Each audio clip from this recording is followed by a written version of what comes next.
Hello, my name is Aidan Kitterman, and today I'll be discussing gene therapy, its importance, and how it could treat diseases previously thought incurable just a decade ago. Now, what is gene therapy? Gene therapy, basically, is the process of altering an individual's genome or DNA.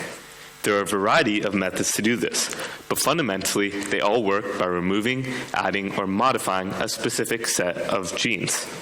While it's still in its early stages of development, this process has already been used to treat a multitude of these diseases and has the potential to do so much more. Before we move on to the complicated side of the science, let's talk about why we need gene therapy. Now, because of gene therapy, we can target the root cause of any genetic disorder. We can actually offer a cure for kids who suffer from these disorders, not just treatment for the symptoms for the rest of their lives. These therapies can also be used to treat cancers or infections, including HIV, something so many people suffer from and die from due to a lack of cure. Moving on to the science, there are two main ways to help treat people and alter DNA. Firstly, one method is called in vivo, where the new DNA is directly delivered into the body, while the other method is ex vivo, where a person's cells are moved and modified in a lab before being returned to a patient's body, where the cell and the new DNA can replicate and replace the defective ones. Using these methods, gene therapy can basically serve two primary purposes, either modifying existing genes to improve their function or adding new functions by introducing a new gene into the body. So, how does it work? Gene therapy basically works like correcting a sentence in your body's DNA instruction book. The most important part is getting that corrected sentence into your body safely. This is done using delivery vehicles called vectors. The most commonly used vectors are viral vectors and lentiviral vectors. Therapies using these vectors primarily work by introducing a functional gene copy that provides extra instructions to produce more proteins, compensating for the defective gene. On the other side, tools like CRISPR work by editing the faulty gene itself, cutting DNA at exact spots, and letting the cell repair naturally. Overall, the main goal, whether you're using CRISPR or other tools and methods, is to give the cells the proper instructions to produce the proteins needed to stop the harmful ones. And gene therapy is no longer just a promise. It's already changing lives for the better. The advancements in gene therapy over the past few years have been astronomical. It is already proved capable of partially curing genetic disorders, such as spinal muscular atrophy and hemophilia. Tools like CRISPR and CAR-T have helped blood cancer and immune cell therapies.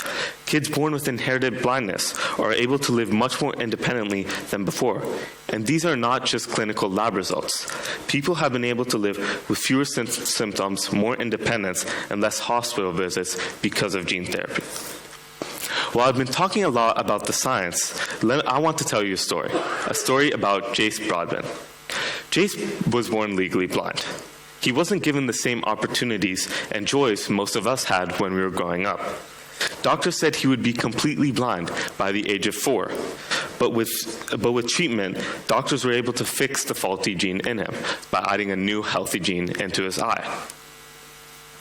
Today, Jace, a child with Leber congenital amaurosis, can finally see.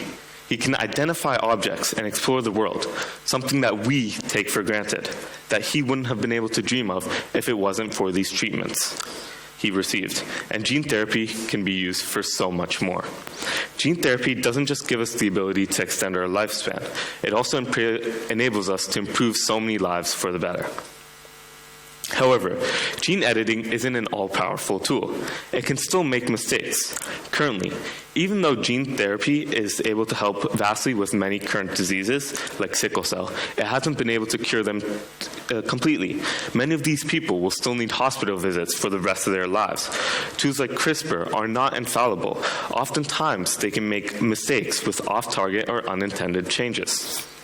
These tools can sometimes cut or modify DNA in the wrong place or make bigger changes than planned, leading to unplanned mutations and other issues. There's also the issue with cost. Many of these options just simply cost too much. With some of these treatments costing $2.1 million and more, that's just a price that most people cannot afford. While gene therapy is still in its early stages, with time and investment, these problems can be improved upon. Looking ahead, gene therapy can be used for more common diseases, not just the rare ones. We may be able to see treatments for neurological diseases like Huntington's, or more applications for blindness and heart conditions. Better vectors and lower manufacturing costs could promise one-time fixes at a much lower cost than before. But the future is uncertain, and the future of gene therapy will be shaped by new uses, ethical concerns, as well as policies ensuring access of many of these to everyone. So what can we do? Together, we can stay informed about gene therapy, learn the basics, support ethical research and funding, and advocate for policies that make it affordable and accessible worldwide, potentially saving one of your loved ones' life. Before we leave today, I want you to remember the story of Jace Broadman.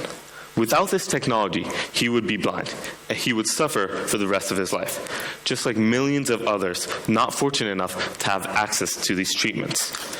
Science can help the world in so many ways, but only if we steer it wisely, ensuring its use for therapy, not enhancements, making sure that it benefits those who need it the most. Thank you.